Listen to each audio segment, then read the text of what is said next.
जीवन में सफलता पाने का भी राज है। जीवन में सफलता पाने का भी एक राज है। जो कुछ भी करना है उसका वक्त आज है। जीवन में सफलता पाने का एक राज है। जो कुछ भी करना है साथी उसका भी वक्त आज है।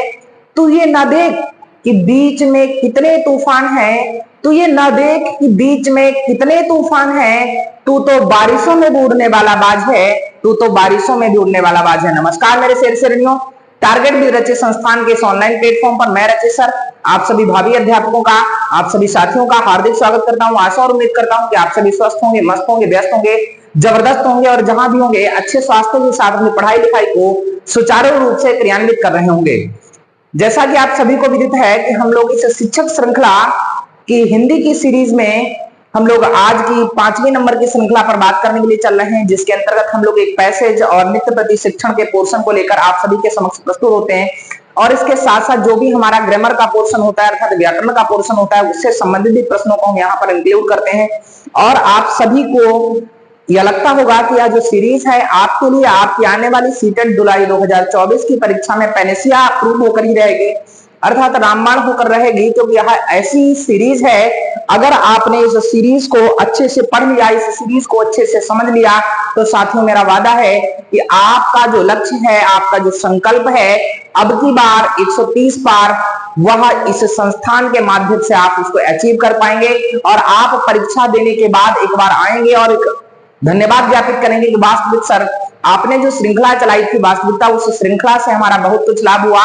बहुत सारे ऐसे प्रश्न थे, बहुत सारे ऐसे श्रृंखलाएं थी जो हमें यहाँ से मिली। तो साथियों मैं वादा करता हूं कि आप सभी के साथ पूरी ईमानदारी, पूरी लगन, पूरी निष्ठा, पूरी मेहनत, पूरे आदर्श भाव के साथ आप सभी के साथ कार्य करता रहूंगा। मेरा पूरा प्रयास रहेगा कि हम आप सभी लोगों के लिए जितना बेहतर से बेहतर हो सके, जितना अच्छी दिशा में आपका मार्गदर्शन हो सके, मैं पूरा प्रयास करूंगा। और आज तक जब से मैंने इस ऑनलाइन प्लेटफॉर्म पर कार्य करना शुरू किया है, ऑनलाइन प्लेटफॉर्म पर मैंने जब से कार्य करना शुरू किया है, तब से निरंतर नित्य प्रतिदिन हम आपके साथ पूरी ईमानदारी के साथ इसी समय प्रस्तुत हो जाते हैं और आपके लिए आपकी बेहतर से बेहतर क्लास को आपके समक्ष लेकर प्रस्तुत होते हैं। समय संघर्ष भरा जरूर है, लेकिन इस संघर्ष में डरना नहीं है। ये ऐसा नहीं करना है कि आज करे सो काल कर, काल करे सो परसों, इतनी जल्दी क्या करे, अभी पड़े हैं बरसों। इस सिद्धांत पर हमें कार्य नहीं करना है, ऐसी कोई पॉलिसी लेकर नहीं आनी है। हमने बताया है कि जो भी करना है जीवन में सफलता अगर साथियों पानी है, तो जीवन में अगर सफलता पानी, उस सफलता को पाने का भी एक राज है।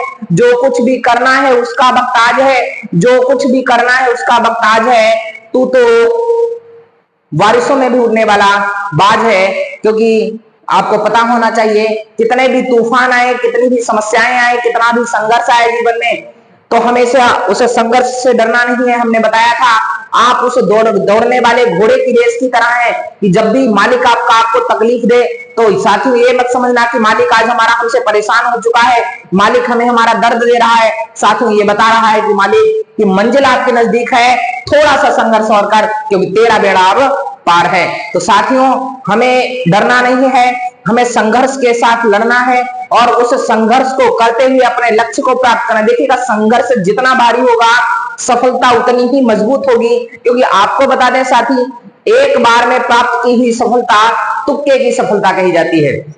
और हमारी सफलता ऐसी होनी चाहिए जो शोर मचा के रख दे, क्योंकि मेहनत इतनी शांति से करो, मेहनत इतनी शांति से करो कि लोग शॉक हो जाए।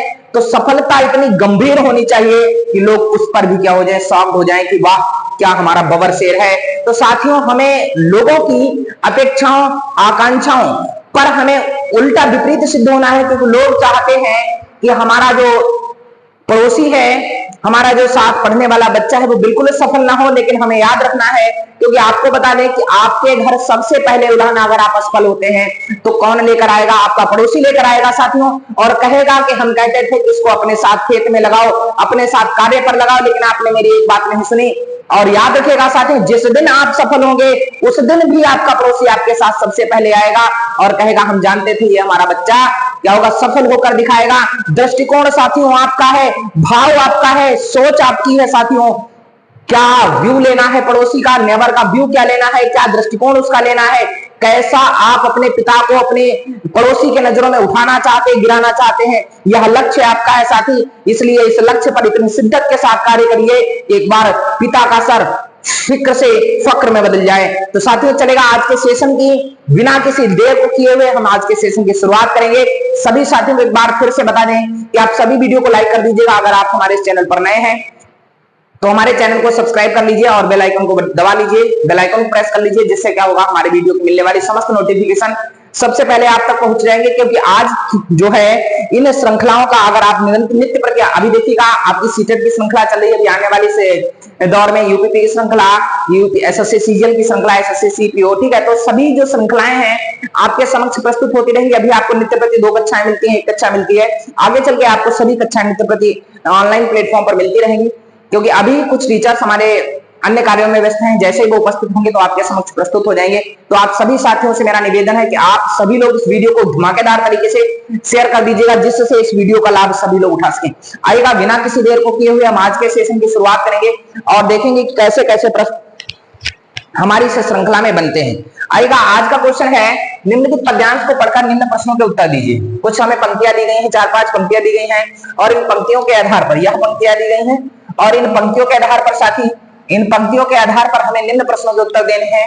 अब वह पंक्तियां क्या हैं साथियों, तो उनको समझिएगा और उनको पढ़ के देखिएगा। पंक्तियां आपके समक्ष हैं, क्योंकि आपको बता दें आज की इन पंक्तियों में बहुत कुछ छिपा हुआ है। आज की इन पंक्तियों में बहुत कुछ छिपा हुआ है। पंक्तियां ऐसी हैं कि पंक्तियां भी वास्तविकता और हकीकत को बयां करेंगी। तो चलेगा आज के सेशन की शुरुआत करते हैं। पंक्तियां हैं, देखिएगा साथियों, विद्या धन अद्भुत बहुत खर्च करो बढ़ जाए, इस धन का धनवान तो कीर्त शिखर चढ़ जाए, समय बहुत अनमोल है करो समय का ध्यान, हाथ गए फिर ना मिले निकले तीर समान, उद्यम ऐसा नीत है प्रीत की रीत निभाए, उद्यम ऐसा नीत है प्रीत की रीत निभाए, कठिन असंभव काम को संभव कर दिखलाए, कठिन असंभव काम को संभव कर दिखलाए। देखिएगा साथियों, लिखा हुआ विद्या धन अद्भुत बहुत खर्च करो बढ़ जाए। हमने साथियों आपको पढ़ाया हुआ विरोधाभास अलंकार में सरस्वती के भंडार की बड़ी अपूर्व बात, सरस्वती के भंडार की बड़ी अपूर्व बात, ज्यों खर्चे त्यों त्यों बढ़े और बिनु खर्चे घट जात। अर्थात विद्या एक ऐसा धन है, सरस्वती का भंडार एक ऐसा भंडार है। मां सरस्वती कहा जाता है विद्यादायिनी है, बुद्धि को बढ़ाने वाली है। जैसे ही जैसे आप बुद्धि का प्रयोग करते चले जाओगे साथी, बुद्धि बढ़ती चली जाएगी। विद्या जैसे जैसे बांटते चले जाओगे, विद्या ही संसार में एकमात्र ऐसा धन है, विद्या धन एक ऐसा धन है साथी, जितना खर्च करोगे, समस्त धन ऐसे हैं खर्च करोगे तिजोरी से घटेगा, लेकिन विद्या धन ऐसा धन है अगर आप इसे अपनी तिजोरी से जितना खर्च करते चले जाएंगे साथियों, उतना ही धन क्या होता चला जाएगा, बढ़ता चला जाएगा। तो विद्या धन बांटना है तो विद्या बांटिए। हम ऐसे धन को क्या बांटे जो बांटने से घट जाए, हम तो उस धन को बांटने के लिए चलेंगे जो बांटते बांटते भी क्या हो जाए, उस कोष में कभी भी उस धन की कमी ना पड़े, ऐसा भंडार हमें लेकर आना है। तो चलिएगा मां शारदे को याद करते हुए हम आज की क्लास की शुरुआत करेंगे। विद्या धन अद्भुत बहुत खर्च करो बढ़ जाए। विद्या एक ऐसा धन है जो अद्भुत है। अद्भुत मतलब आश्चर्यचकित है। आश्चर्यचकित क्यों होगा भाई, आप खुद सोच रहे हैं दुनिया में ऐसी कौन सी चीज है, दुनिया में ऐसी कौन सी चीज है जो खर्च करो खर्च करने पर बढ़ती है। दुनिया में ऐसी कौन सी चीज है जो खर्च करने पर बढ़ती है। लेकिन साथियों बता दें आपको, एकमात्र विद्या धन ऐसा धन है जो खर्च करोगे। विद्या एक अद्भुत धन है। अद्भुत क्यों है साथियों, अद्भुत इसलिए है क्योंकि खर्च करोगे बढ़ जाएगा। अपोजिट बात कर रहा है, अपोजिट बात कर रहा है। तो विद्या धन अद्भुत बहुत, विद्या धन आश्चर्यचकित धन है। खर्च करो, ज्यों ज्यों इसको खर्च करोगे त्यों तो क्या होगा साथियों, बढ़ जाएगा। और इस धन का धनवान तो, अगर यह धन जिस धनवान के पास है, यह धन जिस व्यक्ति के पास है, वह कीर्ति शिखर चढ़ जाए, उसकी कीर्ति जो है, उसका यश, उसका वैभव, समस्त चीजें वह शिखर तक लेकर जाएगा, बहुत ऊंचाइयों तक जाएगा। अर्थात ऐसा धन हमें प्राप्त करना है। हमें नित्य प्रति मेहनत करनी है, नित्य प्रति संघर्ष करना है। करत करत अभ्यास नित जड़मत होत सुजान, और रसनी यावत जात से सिल पर पड़त निशान। अर्थात हमें इतनी मेहनत करनी है साथियों, इतना ज्यादा संघर्ष करना है कि हमें विद्या धन को ऐसा इकट्ठा करना है कि खर्च भी करते जाएंगे, बढ़ता भी जाएगा, क्योंकि हमें वही धनवान बनना है, उसी धन वाला व्यक्ति बनना है जिसको हम खर्च भी करें तब भी हम ऊंचाइयों पर बढ़ते चले जाएं। समय बहुत अनमोल है, करो समय का ध्यान, हाथ गए फिर ना मिले, निकले तीर समान। समय बहुत अनमोल है, समय की पराकाष्ठा साथियों इतनी अनमोल है, समय इतना कीमती है, अगर इस समय को साथियों आपने गवा दिया तो यह समय मिलने वाला नहीं है। इसलिए हमें समय का सम्मान करना है, समय का सदुपयोग करना है। साथी अगर समय का सदुपयोग कर लिया तो जानिएगा कि जीवन में आपसे ज्यादा धनवान कोई व्यक्ति है नहीं। क्योंकि होता क्या है, जैसे बहुत सारे लोग सोचते होंगे आज गर्मी है आज नहीं पढ़ेंगे, आज गर्मी है आज नहीं पढ़ेंगे। साथी एक बात ध्यान रखना, खेत में करने वाला वो कार्य जो किसान भरी धूप में करता है, क्या उसे गर्मी नहीं लगती? हमें उसी चीज को सोचना है, उसी चीज के बारे में शिद्दत से सोचना है, जहन में उतारना है, और हमें भरी गर्मी में भरे संघर्ष के साथ भरी समस्याओं में भी हमें कार्य करना है। तो समय बहुत अनमोल है, समय बहुत ही कीमती वक्त है, करो समय का ध्यान, अर्थात समय को ध्यान में रखिए। हाथ गए फिर ना मिले, साथी अगर समय निकल गया, वक्त निकल गया तो साथी ध्यान रखिएगा, निकले तीर समान, अर्थात वह लक्ष्य भी हमारे हाथ से तीर के समान छूट जाएगा। अर्थात जैसे धनुष से निकली हुई धनुष से निकला हुआ बाण, बंदूक से निकली हुई गोली, मुंह से निकली हुई बोली कभी वापस नहीं आती, तो एक बार समय के निकल जाने से वो लक्ष्य भी हमारा वापस हमारे पास नहीं आता। इसलिए साथियों क्या करना है, समय बहुत अनमोल है, समय बहुत ही कीमती है, इस समय का हमें ध्यान रखना है, क्योंकि जब यह हाथ से निकल जाता है लक्ष्य भी तीर के समान हमारे हाथ से निकल जाता है। उद्यम ऐसा मित है प्रीति की रीत निभाए, उद्यम अर्थात उद्यमी ऐसा मित्र है, उद्यमी ऐसा मित्र है जो प्रीत की रीत निभाए, अर्थात प्रीत की रीत को ही सिर्फ समझता है और कठिन असंभव काम को संभव कर दिखलाए। संसार में ऐसा बहुत सारे कार्य हैं जो कठिन है, असंभव है, और प्रीत की रीत, अगर प्रीति अच्छी है, आपने पढ़ा होगा 2.5 अक्षर प्रीत का पढ़े पंडित होए।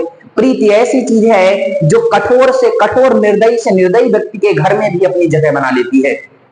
अर्थात प्रीति इतनी बढ़ाइए, प्रेम इतना बढ़ाइए, स्नेह इतना बढ़ाइए, लोगों से लगाव टचवेट इतना रखिए कि प्रीति की रीत निभाई। अगर आपका उसके बाद कठिन असंभव काम भी है, तो अगर प्रीति आपकी अच्छी है, लोगों से आपका व्यवहार अच्छा है, लोगों से आपका मिलन अच्छा है, अच्छी बैठक है, लोगों के बारे में, लोगों के दृष्टिकोण में आपका दृष्टिकोण अच्छा है, अर्थात लोगों की नजरों में आप बहुत श्रेष्ठ हैं, तो इसका मतलब क्या होगा साथियों, कठिन असंभव काम को संभव कर दिखलाए, अर्थात कठिन से कठिन कार्य भी क्या हो जाएगा, संभव हो जाएगा, उस कार्य को करने में कोई विलंब नहीं होगा।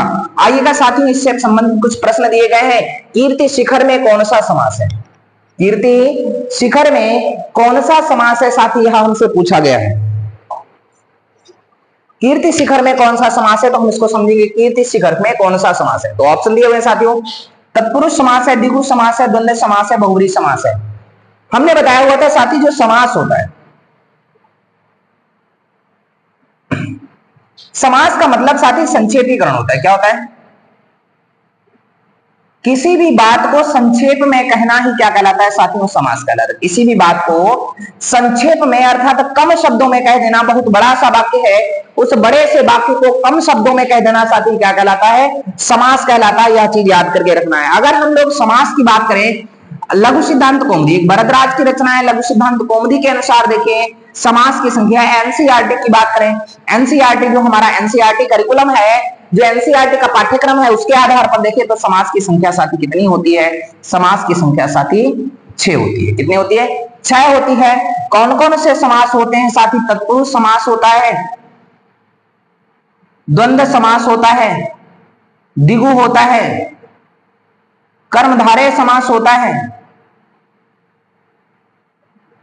अव्ययी भाव समास होता है,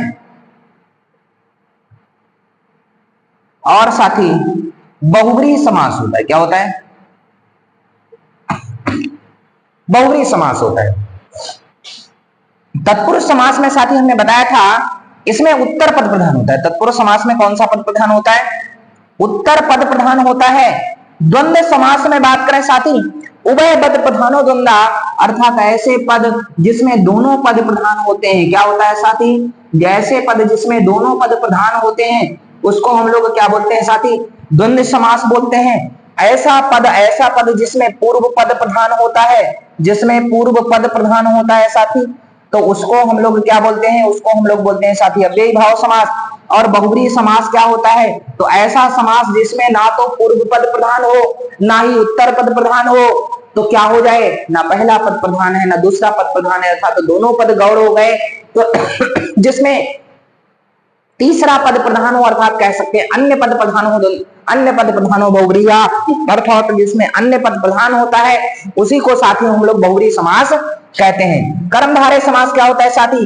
कर्मधारय समास वह समास होता है जिसमें पहला शब्द विशेषण या विशेष्य के उसमें रहता हो, तो इसको हम लोग क्या कहते हैं? विशेषण विशेष्य होने के कारण कर्मधारय धारय कहते हैं, अर्थात कर्मधारय कहते हैं। द्विगु समास क्या होता है? जिसमें पूर्व पद साथी संख्यावाची होता है, जिसमें पूर्व पद संख्यावाची होता है उसी को साथियों हम लोग क्या कहते हैं? उसी को साथियों हम लोग द्विगु समास कहते हैं। तो द्विगु समास क्या होता है?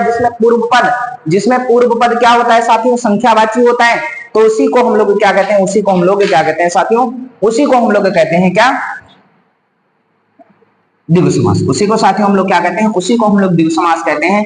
तो यहां पर देखिएगा, हम लोग बात करें, अगर हम कहें बहुब्रीहि है, बहुब्रीहि में हमने बताया था साथी कोई तीसरा अर्थ जरूर निकलेगा। बहुब्रीहि में क्या होगा? तीसरा अर्थ निकलेगा। जैसे हमने कहा दशानन, अर्थात 10 है शीश जिसके, ठीक है, 10 है शीश जिसके, अर्थात रावण। कीर्ति शिखर में कीर्ति है शिखर तक जिसकी कोई शब्द नहीं निकल रहा है, अर्थात अब कीर्ति शिखर तक मतलब कंप्लीटली अब नहीं कह सकते कोई पर्टिकुलर व्यक्ति है।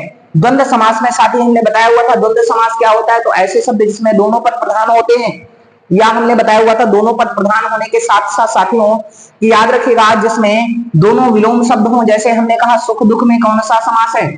हमने बोला साथी सुख दुख में कौन सा समास है? हमने बोला साथी पेड़ पौधे में कौन सा समास है? हमने बोला साथी पेड़ पौधे में कौन सा समास है? हमने बोला साथी उन्नति अवनति में कौन सा समास है? उन्नति अवनति में कौन सा समास है? हमने बोला साथी माता पिता में कौन सा समास है? तो ऐसे इन दशाओं में साथियों क्या हो जाएगा? तो इन दशाओं में समास कौन सा हो जाएगा साथियों? तो इन दशाओं में द्वंद्व समास हो जाएगा। इन दशाओं में साथियों कौन सा हो जाएगा? द्वंद्व समास हो जाएगा। तो इन सभी चीजों को समझिएगा, ठीक है। तो यहां पर देखेंगे तो हमने यहां पर देख लिया द्वंद्व समास हो गया। इसके साथ साथ अगर हम लोग साथियों बात करें उन्नति अवनति हो गया तो यह द्वंद्व समास हो गया। तो यहां पर साथियों अपोजिट वर्ड नहीं मिल रहे हैं। अगर द्विगु समास की बात करें साथियों तो द्विगु समास क्या होता है? तो ऐसे वह समस्त समास जहां पर पूर्व पद संख्यावाची होता है, अर्थात तो पहली संख्या क्या हो जाए? गिनती के स्वरूप में प्राप्त हो जाए। जैसे हमने साथी लिखाया पंचवटी। पंचवटी में हमने लिखा साथियों पंचवटी, 5 वटों का समूह हो गया। 5 क्या हो गई साथी? गिनती हो गई। हमने क्या बोला साथी? नवरात्रि बोल दिया, 9 रातों का समूह हो गया। तो यहां पर आप देख पा रहे होंगे, तो यहां पर आप देखेंगे साथी जब पूर्व पद संख्यावाची हो जाए, पहली गिनती वाला शब्द मिल जाए, तो वहां पर साथी कौन सा समास होता है?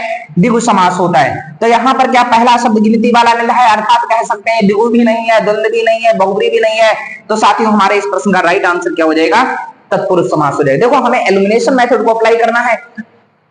सबसे पहले क्या सही है, इससे पहले अगर हमने इस चीज का निर्धारण कर लिया क्या गलत है, तो साथियों सही वाला तो अपने आप मिल जाएगा। क्या पढ़ना है इससे बेटर होता है क्या नहीं पढ़ना है। जीवन में साथियों बात याद रखना, सफलता केवल एक दिन से नहीं मिलती है। जीवन में एक बात याद रखना, सफलता जीवन में देर से जरूर मिलती है लेकिन एक दिन जरूर मिलती है। तो यह बात आपको गांठ में बांध कर रखना है। और सफलता का सबसे बड़ा मूल मंत्र है कि आप अपने साथ कार्य करो, वादे नहीं, संघर्ष करो और इरादों को मजबूत रखो। आप जीवन में साथी क्या होंगे? सफल होंगे। ये मेरा पूरा वादा है आपसे। तो आप मेहनत के साथ डट जाइए और कार्य को करते रहिए। आइएगा हम लोग बात करेंगे, अगला क्वेश्चन है कैसे लोगों को यश मिलता है।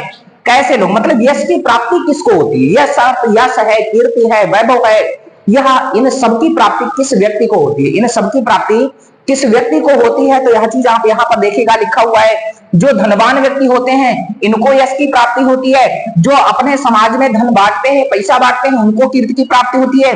जो ज्ञान को बांटते हैं उनकी प्राप्ति होती है, उनको यश की प्राप्ति होती है। जो ज्ञानवान और धनवान दोनों होते हैं उनको यश की प्राप्ति होती है। साथियों आपको बता दें, धन बांटना कोई बहुत बड़ी बात नहीं है। आजकल के ट्रेंड में चल रहा है, आपने देखा होगा साथियों, लोग 10 रुपए दान करते हैं, 10 बार सेल्फी लेते हैं और जाके Facebook, Twitter, Instagram, messenger, high जहां पाते हैं वहां पर अपलोड करते हैं कि आज हमें क्या हुआ, आज हमने इस व्यक्ति को 10 रुपए का दान दे दिया। तो हमें इन सब चीजों के बारे में नहीं सोचना है, इन सब चीजों के बारे में सोचना नहीं है। हमें केवल और केवल इतनी मेहनत करनी है, इतना संघर्ष करना है कि हमें धन बांटने की जरूरत ना पड़े। हम ऐसा धन बांटेंगे जो खर्च भी करें और फिर भी बढ़ जाए। अब संसार में साथियों आप सोच रहे होंगे ऐसा कौन सा धन है जिसको खर्च भी करें और फिर बढ़ जाएगा। तो हमने अभी बताया था, विद्या है अनमोल धन, खर्च करो बढ़ जाए। विद्या धन एकमात्र ऐसा धन है जितना जितना बांटोगे, जितना खर्च करोगे, जितना आप प्रचार प्रसार फैलाओगे वह उतना ही बढ़ता चला जाएगा साथी। तो यहां पर देखिएगा, यश की प्राप्ति धनवान को नहीं होती, धन बांटने वाले को नहीं, किसको होती है साथी, जो ज्ञान बांटता है। आपने देखा होगा संसार में सबसे ज्यादा अगर किसी का नाम हुआ तो किसका होता है, अध्यापक का होता है। क्योंकि प्रत्येक व्यक्ति की सफलता के पीछे, प्रत्येक व्यक्ति की सक्सेस के पीछे किसका हाथ होता है, अध्यापक का हाथ होता है। अध्यापक अगर सही मार्गदर्शन ना करे, व्यक्ति सही दिशा में नहीं जाएगा, और सही दिशा में अर्थात कह सकते हैं व्यक्ति अगर सफल होता है तो उस व्यक्ति के पीछे अध्यापक का हाथ होता है। अर्थात किसी भी व्यक्ति को सफलता के दोराहे पर ले जाने वाला अगर संसार में कोई व्यक्ति होता है साथी, तो वो कौन होता है, अध्यापक होता है। इसलिए यश की प्राप्ति उसी व्यक्ति को होती है जो ज्ञान को बांटता है, ज्ञान बांटने वाले को ही यश की प्राप्ति होती है। इसलिए इसका आंसर हो जाएगा C for China is the right answer. Last question है हमारा कि विद्यार्थी शब्द का संधि विच्छेद क्या होगा और उसमें संधि कौन सी होगी। विद्यार्थी शब्द का संधि विच्छेद क्या होगा और उसमें संधि कौन सी होगी। अगर हम साथी संधि की बात करें, संधि की बात करें साथी, संधि अगर बात करें, संधि का मतलब होता है क्या, संधि का मतलब ही होता है जोड़। संधि का मतलब साथी क्या होता है, जोड़। अर्थात जब वर्णों का मेल होता है, जब वर्णों का मेल होता है तो उसी को साथी हम लोग क्या कहते हैं, संधि कहते हैं। यहां पर देखिएगा हमने बताया हुआ था, जब कोई भी, जब क्या होता है, दीर्घ संधि कब कब होती है, तो हमने बताया हुआ था साथी, दीर्घ संधि वहां पर होती है जहां पर बड़ा मिल जाए, जहां पर बड़ी मिल जाए, जहां पर बड़ा मिल जाए और जहां पर बड़ी ऋण मिल जाए। अर्थात यह चार शब्द जहां पर मिलेंगे, अर्थात यह चार शब्द जहां पर मिलेंगे साथियों, वहां पर संधि कौन सी होने वाली है, तो वहां पर संधि हो जाएगी साथियों कौन सी, दीर्घ संधि। अर्थात विद्यार्थी में हम यहां पर देखें बड़ा का मात्रा मिल रहा है, बड़ा की मात्रा मिलने पर संधि तो क्लियर हो गई साथियों, दीर्घ हुई। इसका संधि विच्छेद क्या होगा, तो विद्यार्थी का संधि विच्छेद क्या हो जाएगा, विद्याधन अर्थी। हमें ऐसे दो शब्दों में तोड़ना है जो सार्थक हो। विद्याधन अर्थी बराबर क्या होता है, विद्यार्थी हो जाएगा साथियों, दीर्घ संधि हो गई। तो आशा और उम्मीद करते हैं कि आप सभी को यह पैसेज जो रहा, यह पैसेज पूरी शिद्दत के साथ समझ आया होगा।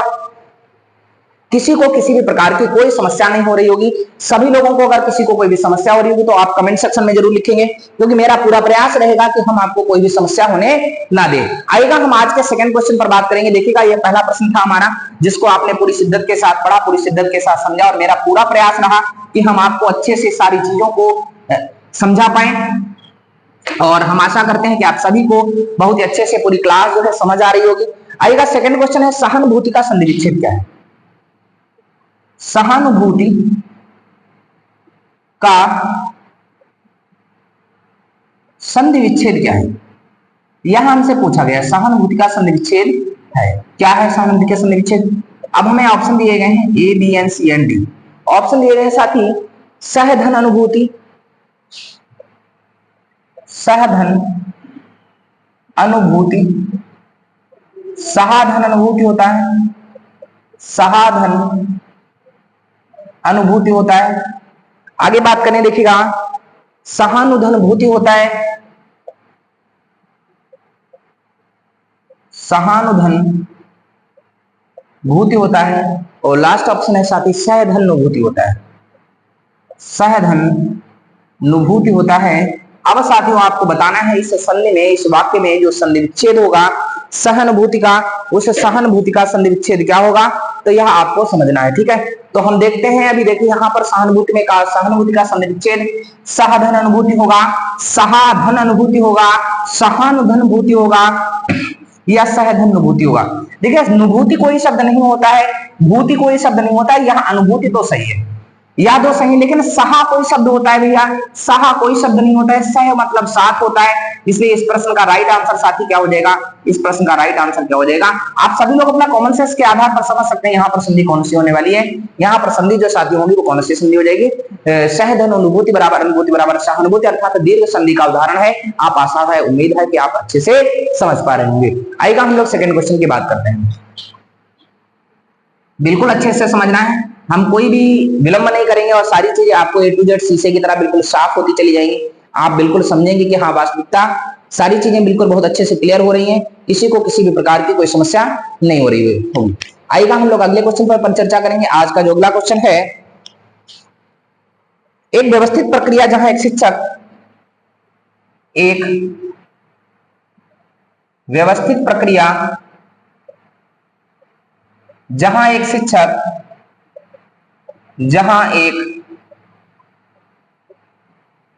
एक व्यवस्थित प्रक्रिया जहां एक शिक्षक पहले शिक्षार्थियों की व्याख्या का निदान जहां एक शिक्षक पहले शिक्षार्थियों की समस्या का निदान करता है और फिर उसके बाद निदान करता है और फिर उसके बाद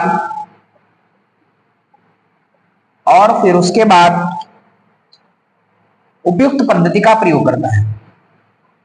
उपयुक्त पद्धति का प्रयोग करता है। वह जो प्रयोग करता है तो वह पद्धति कौन सी होने वाली है, वह पद्धति कौन सी होने वाली है, यहां हमसे इस प्रश्न में पूछा गया है। तो इन्होंने बताया परिस्थिति परक पद्धति होगी। कैसी होगी साथियों, परिस्थिति परक पद्धति होगी। दूसरा कहा है निगमनात्मक पद्धति होगी, निगमनात्मक होगी। तीसरा साथियों इन्होंने बोला है संरचनात्मक होगी, स्ट्रक्चरल होगी, संरचनात्मक होगी। और साथियों अगला पूछा है रेमेडियल होगी, अर्थात उपचारात्मक होगी। कौन सी होगी साथियों, उपचारात्मक होगी। यह क्वेश्चन दिया गया है। तो देखिएगा साथियों यह प्रश्न दिया गया है, फिर से देखिएगा। एक व्यवस्थित प्रक्रिया जहां एक शिक्षक पहले शिक्षार्थियों की समस्या का निदान करता है और फिर उसके बाद उपयुक्त पद्धति का प्रयोग करता है, वह पद्धति क्या कहलाती है। देखो हमने बोला साथी सबसे पहले शिक्षार्थियों की क्या हुआ, समस्या का निदान हुआ।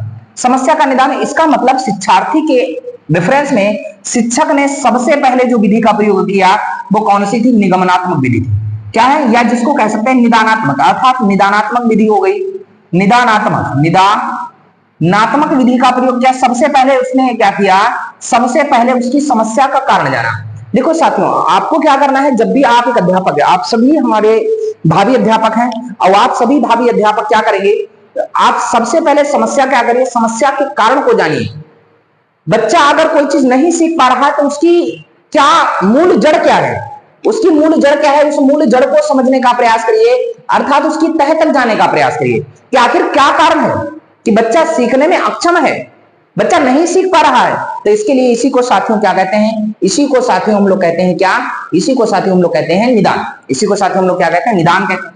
और जब आपने उसकी समस्या का कारण जाने फिर उसके बाद उपयुक्त पद्धति का प्रयोग करते हैं जिससे उसकी समस्या का समाधान हो, तो कहते हैं परिस्थिति परक। परिस्थिति परक का मतलब होता है जैसी परिस्थिति है वैसा कर दो। जैसी परिस्थिति, बच्चा अगर कमजोर है तो क्या उसको वहीं पर छोड़ दोगे ना, तो परिस्थिति परक उपागम नहीं होगा। निगमन तो करना ही नहीं है कि वो निदान तो हम लोग पहले ही कर चुके हैं। स्ट्रक्चरल सिस्टम अर्थात संरचनात्मक पद्धति की बात करें, संरचना हमें संरचनात्मक का मतलब होता है साथियों पूरी की विस्तृत व्याख्या, पूरा समागम तैयार करना है और उसके बाद हमें कार्य करना है। नहीं साथियों तो यह भी आंसर नहीं होगा। साथियों हमारे इस प्रश्न का आंसर क्या होगा, उपचारात्मक, अर्थात हमें निदान करने के बाद उपचार करना है उसका। उपचार में ही समस्या क्या होगी साथियों, समस्या का निराकरण होगा, समस्या का समाधान होगा। अर्थात उपचारात्मक शिक्षण क्या होता है, यानी विद्यार्थी की समस्या को जानने के बाद उस समस्या को दूर करने के लिए जो उचित पद्धति का प्रयोग करते हैं साथियों, इसी उचित पद्धति को ही हम लोग क्या कहते हैं साथियों, उपचारात्मक पद्धति या उपचारात्मक शिक्षण, या इसको रिमेडियल टीचिंग या रिमेडियल सिस्टम कहते हैं। तो इस चीज को आप अच्छे से समझ गए होंगे। आप सारी चीजों को अच्छे से पढ़ने का मन लगाकर पढ़ रहे हैं सभी लोग, ठीक है।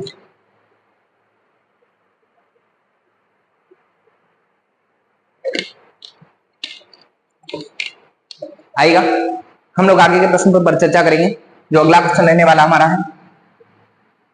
देखिएगा अगला क्वेश्चन बहुत ही आसान है, हमसे पूछा गया है। जो नेक्स्ट क्वेश्चन है, नाम चौमास्की के अनुसार, नाम चौमास्की के अनुसार, नाम चौमास्की के अनुसार, नाम चौमास्की के अनुसार बच्चे अंतरजात, बच्चे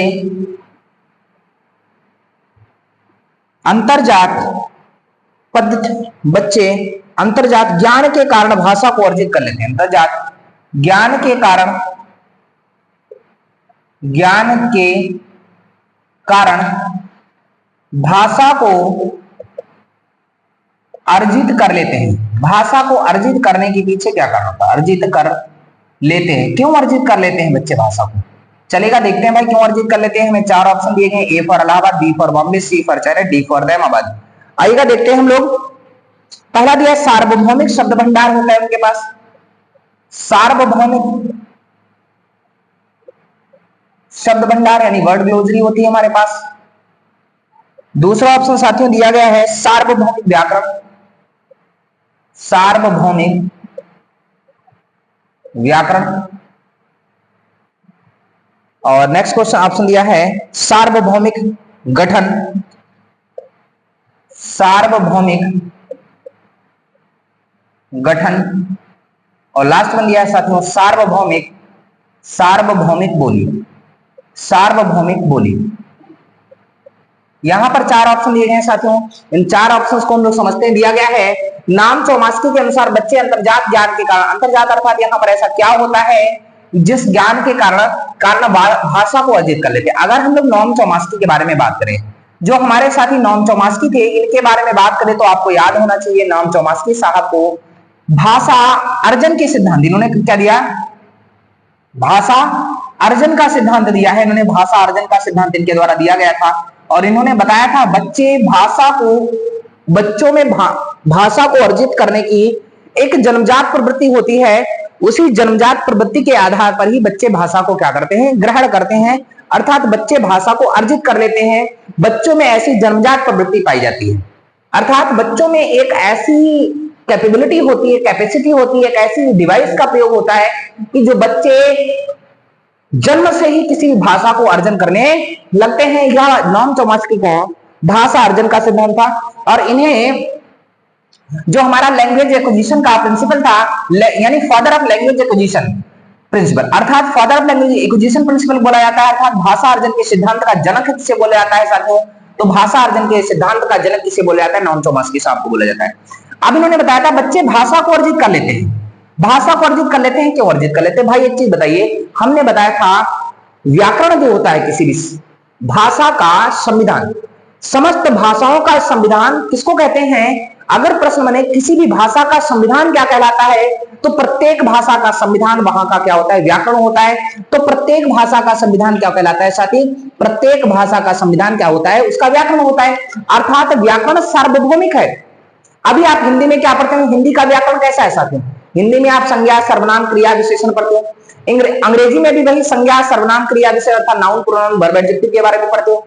तो समस्त चीज जो ग्रामर है सभी का एक जैसा है, ग्रामर में किसी भी प्रकार का कोई परिवर्तन नहीं है, अर्थात ग्रामर एक जैसा होने के कारण ही बच्चे भाषा को अर्जित कर लेते हैं। अर्थात बच्चों में भाषा को अर्जित करने की जो जन्मजात प्रवृत्ति हुई, उसके लिए एक डिवाइस वर्क करती है। एलईडी बोला था, लैंग्वेज एक्विजिशन डिवाइस होती है। वह एलईडी क्या करती है? बच्चों में भाषा को जन्मजात रूप से अर्जित करने की कैपेबिलिटी प्रदान करती है। नॉम चौमास्की ने अपने भाषा विकास के सिद्धांत में एक शब्द का प्रयोग किया होता है यूनिवर्सल ग्रामर। यूनिवर्सल ग्रामर जो होती है साथियों, भाषा का व्याकरण, भाषा व्याकरण वह होता है जो समस्त भाषाओं का क्या होता है? समस्त भाषाओं का संविधान होता है। यानी समस्त भाषाओं का जो अगर पूछा जाए कॉन्स्टिट्यूशन कौन है, तो हमारा ग्रामर पोर्शन हो जाएगा। ग्रामर अर्थात ग्रामर के आधार पर ही हम लोग भाषा को अर्जित कर लेते हैं। तो यहाँ पर देखिए शब्द, सार्वभौमिक शब्द भंडार, सभी ग्लोसरी सबकी एक जैसी होती है। भाई कैसे ग्लोसरी एक जैसी होती है? पढ़ना को हिंदी में पढ़ना बोलते हैं, अंग्रेजी में रीड बोलते हैं, तो एक जैसी कैसे हो गई साथियों? सार्वभौमिक शब्द भंडार, सभी की शब्दावलियां सभी जगह पर एक जैसी होती है, ऐसा तो नहीं हो सकता। गठन किसी का एक जैसे, बोली एक जैसी नहीं होती सब जगह। तो इस प्रश्न का साथियों आंसर हो जाएगा सार्वभौमिक व्याकरण। हमारे प्रश्न का आंसर हो जाएगा B for Bombay is the right answer. अर्थात इस प्रश्न का जो उपयुक्त आंसर होगा वो कौन सा हो जाएगा, बी हो जाएगा। आइएगा अगले प्रश्न पर चर्चा करते हैं हम लोग, ठीक है। अगला है डिसलेक्सिया से क्या है, इंपॉर्टेंट प्रश्न है आपके लिए। ऐसी कोई भी परीक्षा नहीं है, ऐसी कोई भी परीक्षा नहीं है जो जिसमें डिसलेक्सिया से क्या है। जिस परीक्षा में डिसलेक्सिया पूछा जाए बहुत ही इंपॉर्टेंट क्वेश्चन रहता है। तो यहां पर हम लोग समस्त पढ़ने वाले हैं अधिगम अक्षमता को। देखिए बच्चों में पठन का विकार होता है, बच्चों में पठन विकार होता है डिसलेक्सिया। बी ऑप्शन दिया है साथी, बी ऑप्शन दिया हुआ है। लिखने में, संख्याएं लिखने में उत्पन्न समस्या, संख्याएं लिखने में उत्पन्न समस्या। अगला संख्याओं की गणना करने में उत्पन्न समस्या, संख्याओं की गणना में उत्पन्न समस्या, संख्याओं की गणना में उत्पन्न समस्या हो जाएगा साथी। और अगला है शिक्षार्थी का एक समस्या विकार है, डी शिक्षार्थी का एक समस्या विकार है। चलिएगा, यह 4 ऑप्शन दिए गए हैं। इन 4 ऑप्शन के आधार पर हमें बताना है। देखिएगा साथी, हमसे प्रश्न पूछा गया है डिसलेक्सिया से क्या आशय है। हमसे पूछा गया है डिसलेक्सिया से क्या आशय है, डिसलेक्सिया क्या होता है। देखिएगा अगर हम लोग डिसलेक्सिया के बारे में बात करें, जो डिसलेक्सिया होता है साथी, डिसलेक्सिया के बारे में बात करें तो डिसलेक्सिया बच्चों में पठन विकार होता है, संख्या लिखने में उत्पन्न समस्या होती है, संख्याओं की गणना करने में उत्पन्न समस्या होती है। शिक्षार्थी देखो डिसलेक्सिया है अर्थात समस्या तो है ही, लेकिन इसका उपयुक्त जो आंसर होगा बच्चों में पठन विकार होता है। अर्थात अगर किसी भी बच्चे को पढ़ने में कोई समस्या उत्पन्न हो रही है, उसी को साथ हम लोग क्या बोलते हैं, डिसलेक्सिया बोलते हैं। तो यही हमारे प्रश्न का क्या हो जाएगा, सही आंसर हो जाएगा। बिना किसी देर को किए हुए हम लोग आगे प्रश्न पर बढ़ेंगे। अब देखिएगा इसको समझ लीजिए, बच्चों में पठन विकार भाई संख्या लिखने में उत्पन्न समस्या। अगर किसी को लेखन शैली में कोई उत्पन्न समस्या हो रही है, अगर किसी की लेखन शैली में कोई समस्या हो रही है तो इसको साथी बोलते हैं डिस्ग्राफिया। क्या बोलते हैं, डिस्ग्राफिया बोलते हैं। लेखन शैली में उत्पन्न समस्या, जो लेखन शैली में उत्पन्न समस्या होती है डिस्ग्राफिया होती है। संख्याओं की गणना करने में उत्पन्न समस्या, जो गणना में उत्पन्न समस्या जो होती है साथियों डिसकैलकुलिया बोली जाती है। क्या बोली जाती है, डिसकैलकुलिया बोली जाती है। चीज याद रखना है, डिसकैलकुलिया अर्थात गणना में कोई समस्या हो रही है तो उसको डिसकैलकुलिया बोलते हैं। शिक्षार्थियों में समस्या विकार है तो चलिए कोई बात नहीं। तो हमने आपको डिसलेक्सिया, डिस्ग्राफिया, डिसकैलकुलिया क्या होता है, ऐसे अफेजिया होता है, भाषा से संबंधित विकार है अगर आपको तो अफेजिया हो जाएगा। एडीएचडी गत्यात्मक कौशल से संबंधित हो जाएगा। तो यह समस्त विकार है। हम लोग एक वीडियो में शॉर्ट वीडियो के माध्यम से हम आपके समक्ष प्रस्तुत हो जाएंगे, तो इन विकारों को भी समझने का प्रयास करेगा।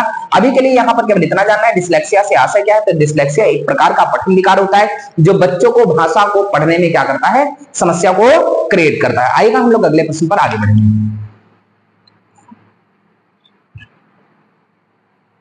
आइएगा अगला प्रश्न है साथियों, जो सुंदर चित्र बना पाते थे, जो सुंदर चित्र बना पाते थे, जो सुंदर चित्र बना पाते थे, इस वाक्य में रेखांकित शब्द क्या है। इस वाक्य में रेखांकित शब्द क्या है, रेखांकित शब्द क्या है, यह हमसे पूछा गया है। इस वाक्य में रेखांकित शब्द क्या है। ऑप्शन दिए गए हैं साथी A B C and D, A B C and D. तो यहां पर क्या हो जाएगा, रेखांकित शब्द संज्ञा है, संज्ञा है, सर्वनाम है, सर्वनाम है, विशेषण है, क्या है साथी, संज्ञा है, सर्वनाम है, विशेषण है, क्रिया है। तो यह हमसे प्रश्न के दिए, यह हमसे दिया गया है और इस प्रश्न का हमसे उत्तर पूछा गया है। तो साथियों इसको समझने का प्रयास करिएगा। हम लोग भी इस प्रश्न को करने के लिए चल रहे हैं। देखिएगा, जो सुंदर चित्र बना पाते थे, जो सुंदर चित्र बना पाते थे, इस वाक्य में रेखांकित शब्द क्या है?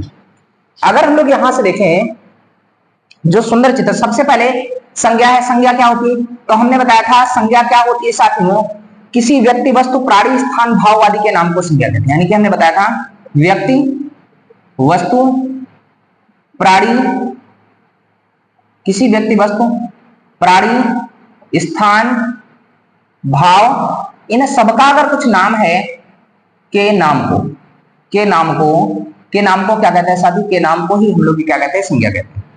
सर्वनाम क्या होता है? It is the representative of noun, coordinator of noun. अर्थात क्या होता है? यह संज्ञा के बदले प्रतिनिधि के रूप में जो आए, संज्ञा के बदले प्रतिनिधि के रूप में जो आए, प्रतिनिधि के रूप में जो आए, उसी को साथियों हम लोग क्या कहते हैं? उसी को साथियों हम लोग कहते हैं सर्वनाम। विशेषण क्या होता है साथियों? जो संज्ञा सर्वनाम की विशेषता बताते हैं।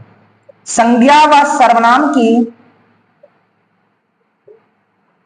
जो विशेषता बतलाएं, संज्ञा व सर्वनाम की जो विशेषता बताएं, उनको साथी हम लोग क्या कहते हैं? उनको ही साथी हम लोग कहते हैं क्या? विशेषण। और क्रिया क्या होती है? जो संज्ञा व सर्वनाम में परिवर्तन ला दे, जो संज्ञा और सर्वनाम में क्या ला दे साथी? परिवर्तन ला दे, उसको साथी हम लोग क्या कहते हैं? उसको साथी हम लोग क्या कहते हैं? क्रिया कहते हैं।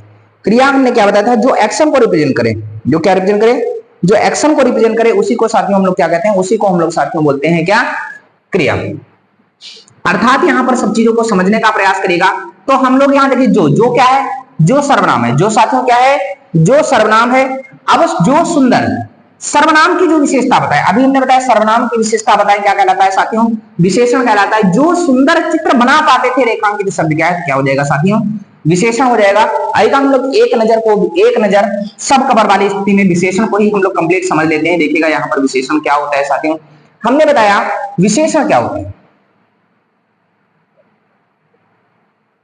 विशेषण क्या होते हैं। अब विशेषण हमने कहा जो सुंदर चित्र बना पाते हैं, अर्थात अब यहां पर सबकी बात नहीं हो रही है, यहां पर उन्हीं व्यक्तियों की केवल बात की जा रही जो सुंदर चित्र बना लेते थे, उनकी बात की जा रही। अर्थात हमने बताया जो संज्ञा या सर्वनाम की व्याप्ति को मर्यादित कर दे, जो संज्ञा या सर्वनाम की सीमा रेखा का निर्धारण कर दे, जो संज्ञा या सर्वनाम के दायरे को कम कर दें, अर्थात क्या कर दें? संकुचित कर दें, उन्हीं को हम लोग साथियों क्या बोलते हैं? उन्हीं को हम लोग बोलते हैं क्या? विशेषण। अर्थात ऐसे शब्द जो संज्ञा व सर्वनाम की व्याप्ति को मर्यादित कर दें, व्याप्ति को क्या कर दें? व्याप्ति को मर्यादित कर दें, उन्हीं को साथियों हम लोग क्या बोलते हैं? उन्हीं को साथियों हम लोग बोलते हैं क्या? उन्हीं को साथियों हम लोग बोलते हैं क्या? विशेषण। जैसे हमने कहा, जैसे हमने एक शब्द लिया साथियों, यहां से देखने का प्रयास करेगा। जैसे हमने लिया कुत्ता, हमने एक शब्द साथियों क्या लिया? कुत्ता।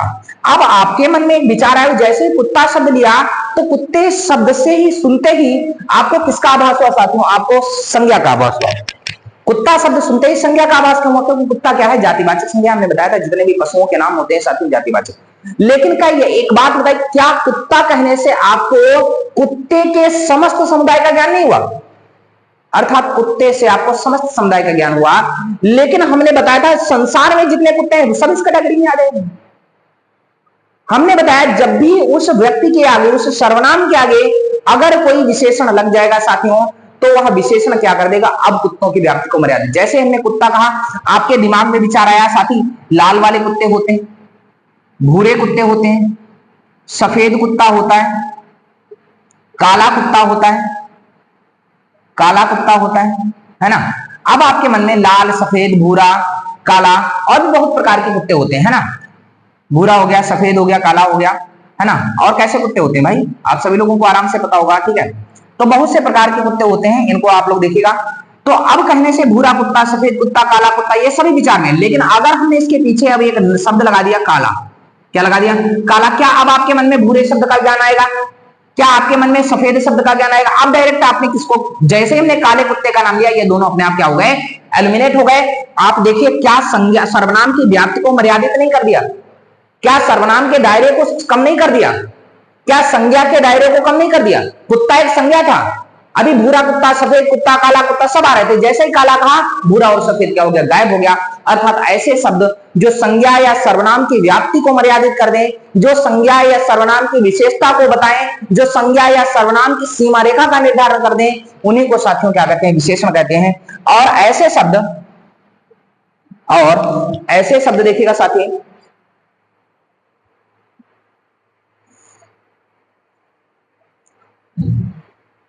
और ऐसे शब्द जो विशेषण की विशेषता बतलाते हैं, विशेषण की विशेषता बतलाएं, जो विशेषण की विशेषता बताएं, विशेषण की विशेषता बताएं, उनको साथियों हम लोग कहते हैं, उनको हम लोग कहते हैं साथियों क्या, उनको हम लोग साथियों कहते हैं क्या, विशेष। उनको हम लोग साथी क्या कहते हैं, उनको साथियों कहते हैं विशेष। यह चीज आप लोग ध्यान में रखिएगा, उनको साथियों हम लोग क्या कहते हैं, उनको साथियों विशेष के नाम से जानते हैं। तो यह चीज आपको क्लियर करके रखनी है। जैसे हमने कहा यहाँ पर कुत्ता क्या हो जाएगा भाई, काला क्या है, कुत्ते की विशेषता है, अर्थात ये विशेषण हो जाएगा।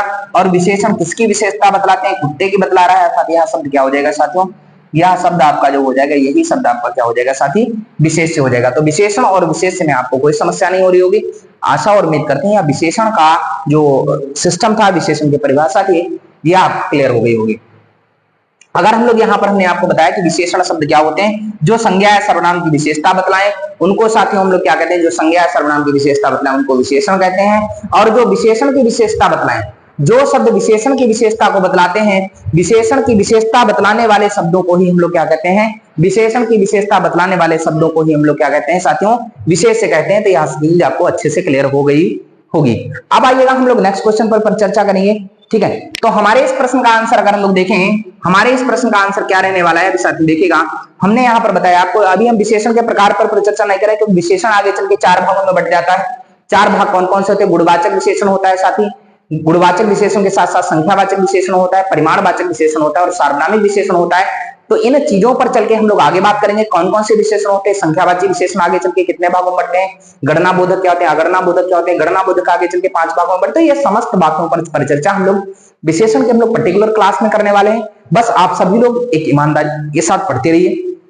और अगर अभी तक आपने इस वीडियो को शेयर नहीं किया है तो आप ईमानदारी के साथ इस वीडियो को शेयर कर दीजिए, क्योंकि वीडियो को शेयर करना ही हमारी गुरुदक्षिणा होती है और एक गुरु की गुरुदक्षिणा देना छात्र का प्रथम धर्म होता है। तो आप अपना पहला धर्म निभाइए और हम अपने सारे धर्म निभा रहे हैं, हम अपने सारे कर्तव्यों का निर्वाह कर रहे हैं, आप अपने सारे कर्तव्यों का निर्वाह करते रहिए साथियों। कर्तव्यों का निर्वाह अगर आपने कर लिया तो आप सफल हो जाओगे, है ना। तो आप अपने कर्तव्यों का निर्वाह करिए, हम अपने कर्तव्यों का निर्वाह करते हैं, ठीक है। तो यह प्रश्न था हमारा, जो सुंदर चित्र बना पाते हैं रेखांकित शब्द में क्या है, तो सुंदर क्या है, तो रेखांकित शब्द सुंदर बताया, संज्ञा है नहीं, सर्वनाम है नहीं, तो क्या हो जाएगा साथियों, विशेषण हो जाएगा। अर्थात इस प्रश्न का answer C for cinema is the right answer हो जाएगा। करिया होगा नहीं क्योंकि मूवमेंट इसमें दे नहीं रहा है, तो आप सभी को बहुत कॉमन सेंस लगा सकते थे, यहाँ पर कोई बहुत बड़ी बात नहीं थी। एक कॉमन सेंस के आधार पर, एक पॉइंट ऑफ व्यू के आधार पर आप सारी चीजों को समझ सकते थे। सुंदर है भाई, सुंदर किसी की विशेषता ही होती है, रचे सर सुंदर है ना, तो इसका मतलब क्या हुआ, यह विशेषता बताता है, तो यही चीज क्या हो जाएगी, विशेषण हो जाएगी। आएगा, हम लोग आगे प्रश्न पर चर्चा करते हैं। चलिए नेक्स्ट क्वेश्चन साथियों क्या है, अगला देखिएगा। अगले प्रश्न पर चर्चा करते हैं। अगला प्रश्न क्या रहने वाला है, किस शब्द में उपसर्ग व प्रत्यय दोनों हैं, किस शब्द में उपसर्ग व प्रत्यय दोनों हैं, किस शब्द में उपसर्ग व प्रत्यय दोनों हैं। तो हमें शब्द दिया गया है सफलता,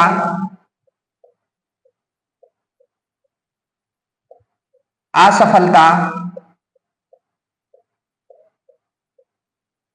तीसरा दिया है सफलता, असफलता, असफल,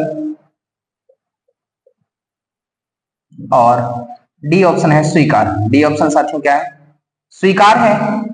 अब देखिएगा हम लोग इस प्रश्न को करेंगे। हमसे पूछा गया है ऐसा कौन सा शब्द है, ऐसा कौन सा शब्द है जिसमें उपसर्ग और प्रत्यय दोनों दिए गए, मतलब यह वहां पर उपसर्ग भी होना चाहिए और वहां पर क्या होना चाहिए साथियों, वहां पर प्रत्यय भी होना चाहिए, उपसर्ग भी दिया हो और वहां पर प्रत्यय भी दिया हो। तो ऐसे शब्द जहां पर उपसर्ग और प्रत्यय दिए हो उनको हम लोग छाड़ने के लिए चलना है, ठीक है। आइएगा हम लोग वहां पर ऐसे ही आपसे प्रश्न बन सकता है, ऐसे कौन से शब्द है जहां पर 2 उपसर्ग पाए जाते हैं, इन सब चीजों के बारे में पूछा जाता है। आइएगा आज का जो प्रश्न है किस शब्द में उपसर्ग और प्रत्यय दोनों। तो सबसे पहले उपसर्ग के बारे में अगर बात करें तो हमने बताया था जो शब्द के पूर्व में लगते हैं और प्रत्यय जो शब्द के बाद में लगते हैं। शब्द के पूर्व में लगने वाले शब्द उपसर्ग कहलाते हैं, जबकि शब्द के बाद में लगने वाले शब्द क्या कहलाते हैं साथी, प्रत्यय कहलाते हैं। तो सफलता में ता प्रत्यय है लेकिन उपसर्ग नहीं है, असफलता में आ उपसर्ग है और ता प्रत्यय है, तो हमें उपसर्ग भी मिल गया साथी। आ क्या हो गया, उपसर्ग हो गया, आ क्या हो गया साथी, उपसर्ग हो गया, और ता क्या हो गया साथी, प्रत्यय हो गया। अर्थात यह एक ऐसा शब्द है जिसमें हमें दोनों चीजें मिल रही। असफल में आ उपसर्ग तो है, स्वीकार में ना तो उपसर्ग है ना ही प्रत्यय है। अर्थात यहां पर हम लोग बात करें तो इस प्रश्न का आंसर हो जाएगा B for Bombay is the right answer. तो सभी को कॉमन सेंस के आधार पर यह चीज समझ में आ जाती कि किस शब्द में उपसर्ग और प्रत्यय दोनों है। तो सफलता, असफलता, असफल और स्वीकार, तो इस प्रश्न का आंसर क्या हो जाएगा, असफलता। अगर आपको ये अच्छा लग रहा है तो वीडियो को लाइक करिएगा, ठीक है। चलिए अगला प्रश्न पर चर्चा करेंगे हम लोग। नेक्स्ट क्वेश्चन साथियों है, देखिएगा, भाषा बच्चे के समग्र बौद्धिक विकास का एक पहलू है। भाषा बच्चे के समग्र बौद्धिक विकास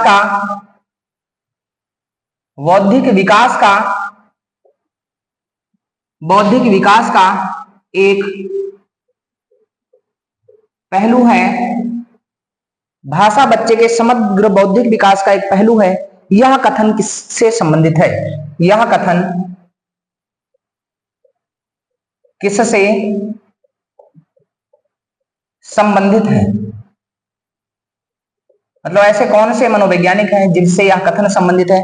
तो चलेगा देख लेते हैं भाई कौन कौन है, A B C and D. सबसे पहले दिया है नाम चौमास्की, नाम चौमास्की। अब तो बिल्कुल साथी आपको यह सारी चीजें शीशे की तरह बिल्कुल साफ हो चुकी होंगी। जीन पियाजे, बाइगोत्स्की,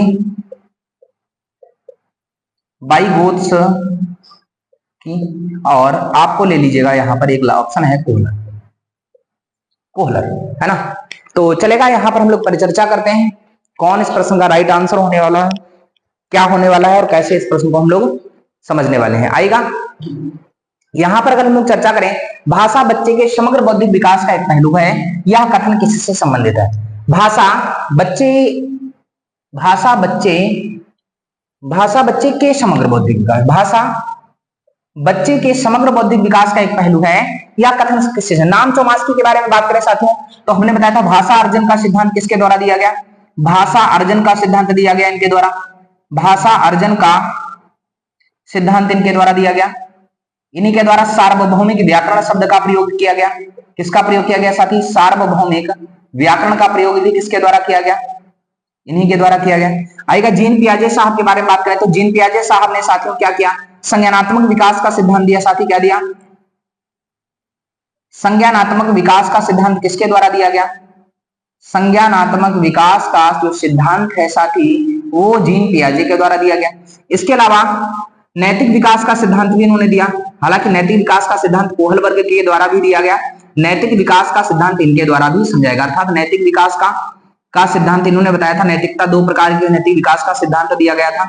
इन्होंने दो स्थितियां इसके बताई थी। आगे चल के इनके जीन पियाजे के नैतिक विकास के सिद्धांत पर जब हम लोग चर्चा करेंगे तो वहां पर समझेंगे। वाइगोत्स्की साहब के बारे में बात करें, इन्होंने सामाजिक सांस्कृतिक विकास का सिद्धांत दिया।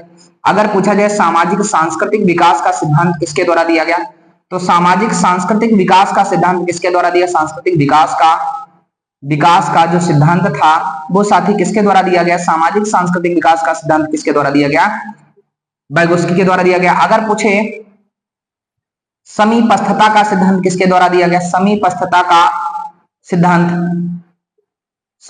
का सिद्धांत तो भी किसके द्वारा दिया गया, वाइगोत्स्की के द्वारा दिया गया। या अगर पूछ लिया जाए जोन ऑफ प्रॉक्सिमल डेवलपमेंट अर्थात समीपवर्ती क्षेत्र का सिद्धांत किसके द्वारा दिया गया, वाइगोत्स्की। कोहलर के बारे में बात करें साथी, सूझ का सिद्धांत किसके द्वारा दिया गया, सूझ का सिद्धांत किसके द्वारा दिया गया, तो सूझ का सिद्धांत साथी दिया गया किसके द्वारा, कोहलर के द्वारा। आइएगा हम अपने प्रश्न पर चर्चा करते हैं। जो हमारा प्रश्न है साथियों, मेरा प्रश्न क्या रहने वाला है, तो हमारा प्रश्न साथियों है भाषा बच्चे के समग्र बौद्धिक विकास।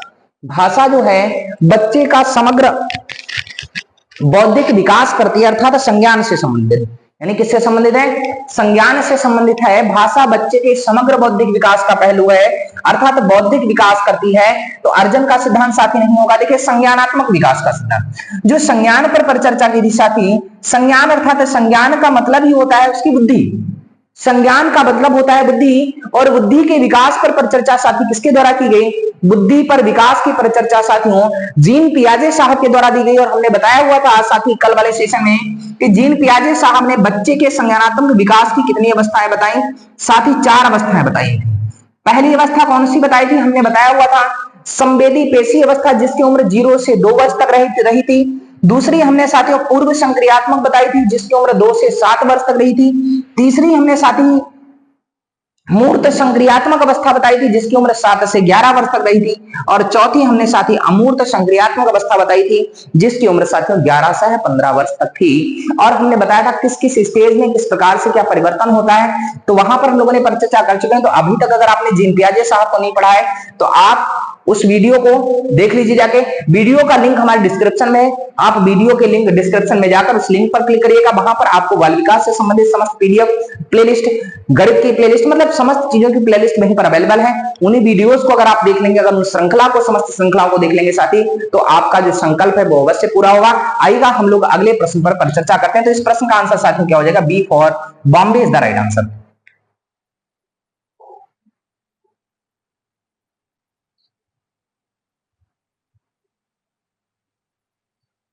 आइएगा हम लोग अगले प्रश्न पर चर्चा करेंगे। देखिएगा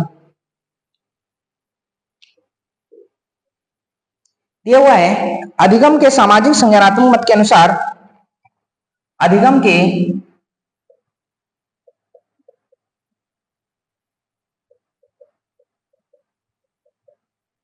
सामाजिक संज्ञानात्मक मत के अनुसार विद्यार्थी किस प्रकार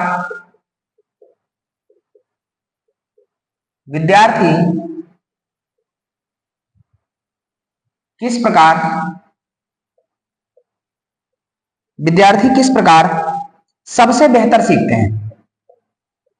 सबसे बेहतर सीखते हैं, यह हमसे पूछा गया है। सबसे बेहतर किस मत के आधार पर सीखते हैं? तो 4 ऑप्शन हमें दिए गए हैं साथियों। देखिएगा कौन सा पहला ऑप्शन क्या है साथियों? वयस्कों की निष्क्रिय नकल द्वारा, वयस्कों की निष्क्रिय नकल द्वारा, नकल से बच्चे सीखते हैं निष्क्रिय होकर। दूसरा ऑप्शन दिया गया साथियों अपने वातावरण से सक्रिय संलग्नता द्वारा, अपने वातावरण से सक्रिय संलग्नता द्वारा सीखते हैं। आइएगा आगे देखते हैं। अगला प्रश्न दिया हुआ है, ऑप्शन है व्यवहार के बाह्य अनुकूलन द्वारा, व्यवहार के बाह्य अनुकूलन द्वारा। और लास्ट ऑप्शन है साथी, लास्ट ऑप्शन है असंदर्भित जानकारी के कंठस्थीकरण द्वारा, असंदर्भित जानकारी के कंठस्थीकरण द्वारा। यह हमारा प्रश्न दिया गया साथियों, असंदर्भित जानकारी के कंठस्थीकरण द्वारा वह उन सब सारी चीजों को सीखते हैं। ठीक है, तो सभी लोग देखिएगा, बताइएगा इस प्रश्न का आंसर क्या होने वाला है। अधिगम के सामाजिक संज्ञानात्मक मत के अनुसार, अधिगम के सामाजिक संज्ञानात्मक मत के अनुसार विद्यार्थी जो है किस प्रकार सबसे बेहतर सीखते हैं? बेहतर, तो हमने बताया होता निष्क्रिय शब्द जिस ऑप्शन में मिल जाए दैट इज नेगेटिव वर्ड। अर्थात निष्क्रिय शब्द कैसा है? निष्क्रिय शब्द क्या है? नेगेटिव वर्ड है। अभी कल वाली क्लास जो होगी आपको साथियों टैग वर्ड की मिलने वाली, कि कौन से वर्ड ऐसे हैं जिनको हम लोग देखें और देखते ही उनको एलिमिनेट कर दें, हमारे प्रश्न हो जाए। अभी हम लोग बताएंगे सीटेट को एक क्लास सब क्लास है ना, तो अभी सब कुछ पढ़ने वाले हैं ना साथियों, तो अभी बने रहिएगा हमारे साथ, क्योंकि हम वो अभी पैकेज लेने वाले हैं जो बिल्कुल और बिल्कुल इस तरह धमाका करेगा, फटेगा कि वास्तविकता हाँ सीटेट को उसकी औकात बता देंगे हम लोग। तो वयस्कों की निष्क्रिय नकल द्वारा, तो निष्क्रिय नहीं रहना है। अगला है अपने वातावरण, जो से सक्रिय संलग्नता द्वारा। बिल्कुल अच्छा ऑप्शन है। हमने आपको बताया था बच्चे को केवल किताबी ज्ञान नहीं देना है। एनसीईआरटी 2005 कहता है बच्चे को केवल किताबी ज्ञान नहीं देना है, बच्चे को उसके परिवेश से जोड़कर ज्ञान देना है, बच्चे को उसके माहौल से जोड़कर ज्ञान देना है, समाज से जोड़कर ज्ञान देना है। अर्थात बच्चे को वातावरण में जब बच्चा सक्रिय रूप से सहभागिता करेगा साथी, तो उसके द्वारा सीखा गया ज्ञान जो होगा अस्थायी ज्ञान होगा। अर्थात इस प्रश्न का आंसर क्या हो जाएगा, बी वाला हो जाएगा। आगे देख लीजिए, अगला ऑप्शन है व्यवहार के बाह्य अनुकूलन द्वारा। जो बाह्य अनुकूलन होता है तो ये भी नहीं हो सकता। असंदर्भित जानकारी, जिस जानकारी के बारे में पता ही नहीं है उसको कंठस्थीकरण, रोट लर्निंग उसको करने के लिए कह रहे हैं। अर्थात रोट लर्निंग पर हमें साथी ध्यान ही नहीं देना है। रोट लर्निंग हमारे लिए क्या हो जाएगा साथी, रोट लर्निंग हमारा निगेटिव वर्ड हो जाएगा। हमने पहले ही बताया था रटना नहीं है। तो इस प्रश्न का साथी आंसर क्या हो जाएगा, B for Bombay right answer हो जाएगा। अपने वातावरण से सक्रिय संलग्नता द्वारा, अर्थात वातावरण के साथ सक्रिय होकर जो बच्चे सीखते हैं, वातावरण के साथ सक्रिय होकर जो बच्चे सीखते हैं, उसी को साथी उसी में सीखा गया ज्ञान जो होता है स्थायी ज्ञान होता है। अर्थात बच्चे वातावरण के टच में रहकर जितना सीखेंगे वही उसके लिए क्या होगा, सही साबित होगा। आज के लिए इतना ही रखते हैं, क्योंकि आज की श्रृंखला में आपने पैसेज को पढ़ा, पैसेज को पढ़ने के साथ साथ बहुत सारे शिक्षण के पोर्शन को ऐसा पढ़ा और समझा, और मेरी तरफ से पूरा प्रयास रहा कि हिंदी में बनने वाले समस्त प्रश्नों पर आपको आगाज करा दिया जाए। अगर इन 5 श्रृंखलाओं को आप बेहतर तरीके से समझ लेंगे, 5 श्रृंखलाओं को आप बेहतर तरीके से देख लेंगे, तो यह सारी चीजें आपको क्लियर हो जाएंगी। वहां से कोई भी समस्या आपको नहीं होगी। यह मेरा पूरा प्रयास रहेगा कि आप अच्छे से सारी चीजों को कर पाएंगे। तो आज का सेशन अगर आप सभी को अच्छा लगा है तो आप सभी लोग इस वीडियो को जबरदस्त तरीके से लाइक करिएगा, धुआंधार तरीके से शेयर करिएगा, क्योंकि शेयर करना रुकना नहीं। इतना शेयर करिए, इतना शेयर करिए कि यह वीडियो जन जन तक पहुंचना चाहिए। मतलब इतना तूफानी तरीके से फैला दीजिए कि यूट्यूब भी सोचने पर मजबूत हो जाए कि आखिर वीडियो इतनी वायरल क्यों हो रही है। मतलब वीडियो को बिल्कुल वायरल कर देना है, फैला देना है। तो आप सभी को अगर ये वीडियो अच्छा लगा है तो इस वीडियो को लाइक करिए। आपको इस वीडियो को देखने के लिए आप सभी का बहुत बहुत धन्यवाद। आपका दिन शुभ हो। जय हिंद, जय भारत।